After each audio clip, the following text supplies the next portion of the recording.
We had a 1 and 2 hours meeting with the HNC. As far as we are concerned, their arrival to the Palais des Nations and initiating the discussions with us is the official beginning of the Geneva talks. Of course, we do respect very much, and we heard very clearly their very clear position.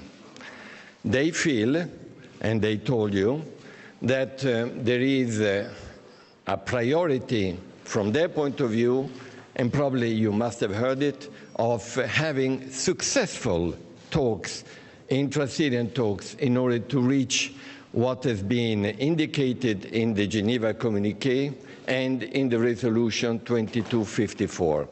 At the same time, they are insisting, and they are not the only ones, that the Syrian people, while we are having Syrian talks on the future of a political solution, they deserve to hear and see facts on the ground in reduction the violence, in the fact of the detainees, in the fact of the besieged areas.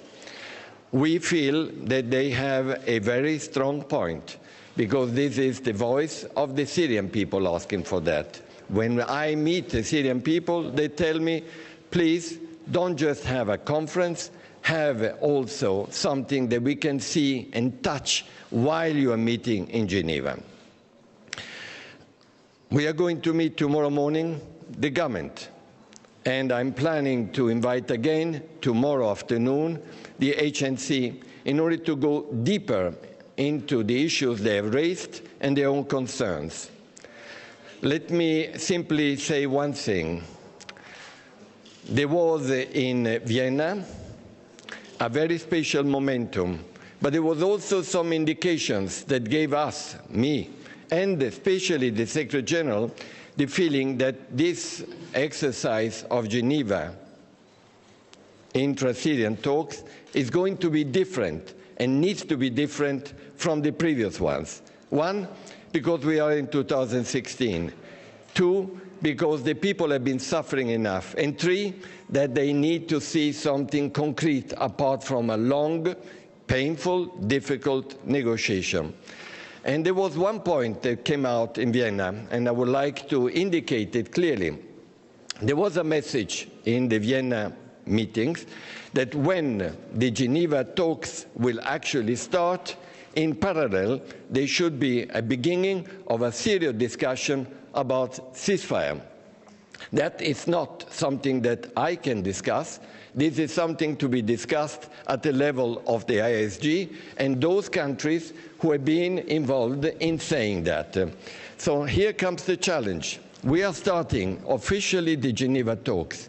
We are actually listening with attention to the concerns of HNC, and we are going to tomorrow discuss and listen to the concerns of the government.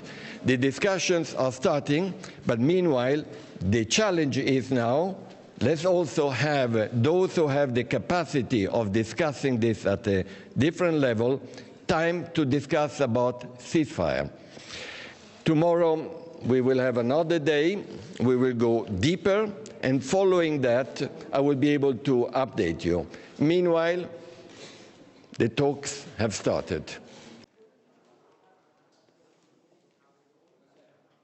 That's exactly why we need these talks, which are taking place among Syrians, but in fact, we all know that the whole international community is connected to it.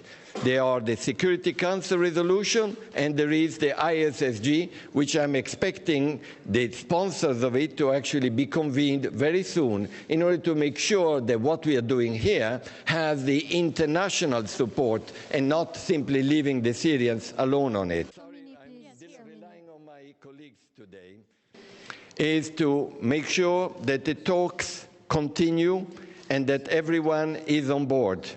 It's crucial that no one should be feeling excluded and that everyone should be concretely and constructively, but also effectively be part of it.